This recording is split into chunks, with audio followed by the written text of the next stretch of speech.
ဒီနေ့ညတက်လာတဲ့ပြည်သူ့စစ်ဥပဒေစစ်မှုထမ်းဥပဒေဖြတ်ထားတဲ့သတင်းလေးကိုကြားလိုက်တာနဲ့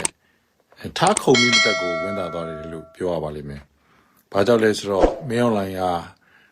လုံးပေးမင်္ဂလာပါ။တောမြန်မာရှန်ကနေကြိုဆိုလိုက်ပါတယ်။ကျွန်တော်တို့ရဲ့ channel ဟာဆိုရင်နေ့စဉ်နေ့တိုင်းတန်းစုတန်းကောင်းတွေကိုတက်ဆက်ပေးနေတာမို့ like and subscribe လေးလုပ်ပေးဖို့တောင်းဆိုရှင်ပါတယ်။နာအရန်တရားကြီးနဲ့ကောင်စီလက်ထက်က2010တုန်းကပြဋ္ဌာန်းခဲ့တဲ့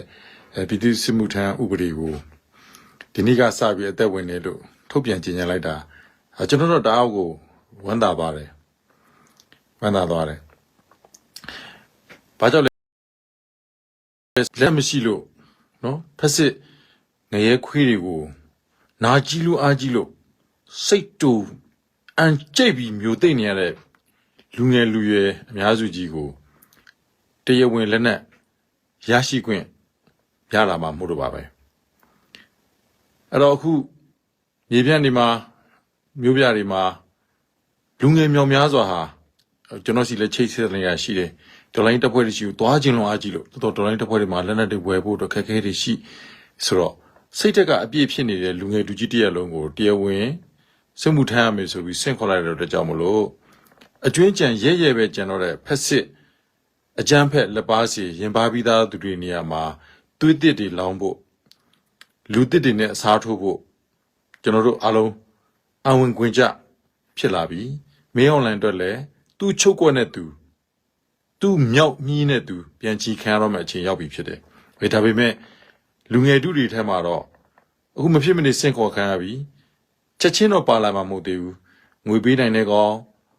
စစ်ဗိုလ်ချုပ်တွေနဲ့ပလဲနံပါတ်တင်တဲ့မိသားစုတွေကလူတွေသူတို့ကတော့လောလောဆယ်နောက်ချန်နေဦးမှာပေါ့။တာမန်ဒီမိဘတွေမပေါက်ဖွာလာတဲ့လူငယ်တွေကတော့အခုမဖြစ်မနေအတင်းဆွဲသွင်းပြီးတော့အတင်းအတပနောက်ကွယ်ကတနက်နဲ့ချိန်ပြီးတော့စစ်တိုက်ဖို့ခိုင်းခံရတော့မယ်အဲ့တော့ရဲရင်မှာစပြီးတော့ပြည်သူစစ်စစုဆောင်းခံရပြီဆိုကြတဲ့ကငါဒီတော်လန်ရေးအတွက်လက်နက်တပ်ဆင်ခွင့်တရားဝင်ရလာပြီဖြစ်တယ်လို့သဘောပိုက်ပြီးတော့စုဆောင်းတဲ့ဝင်လိုက်ကြပါရတဲ့နီလန်းနေနဲ့ကျွန်တော်တို့ရေဒီယိုတွေစီစဉ်တွေအခြေအနေတွေကနေပြီးတော့အတင်းအဓမ္မစုဆောင်းခံရတဲ့လူငယ်မျိုးဆက်တွေကိုဘာဘလို့လုပ်မလဲဘလို့စုဖွဲ့မယ်ဘလို့အခြေအနေမှာချိန်သားကြိုက်တဲ့အရွေတွေအတွင်းနဲ့အပြင်ဟန်ချက်ညီတို့အနေတကျစီစဉ်ပေးပါမယ်အားလုံးအရာအားလုံးဟာအသက်နဲ့ရင်းပြီးသွားကြရမယ်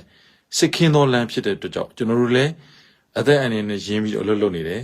မျိုးဆက်တွေလည်းပဲအသက်အန္တရာယ်နဲ့ရင်းပြီးတိုင်းပြည်အနာဂတ်ကြီးကိုအတူတူထူးစစ်ကြမယ်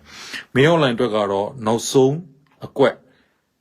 ထုတ်သုံးတယ်ဒီနောက်ဆုံးကွက်ကိုကျွန်တော်တို့အတွက်နိုင်ကွက်ဖြစ်ပြောင်းနိုင်ဖို့အခုစစ်မှုထမ်းဥပဒေပြဋ္ဌာန်းလိုက်ပြီဆိုတဲ့အချက်ဟာ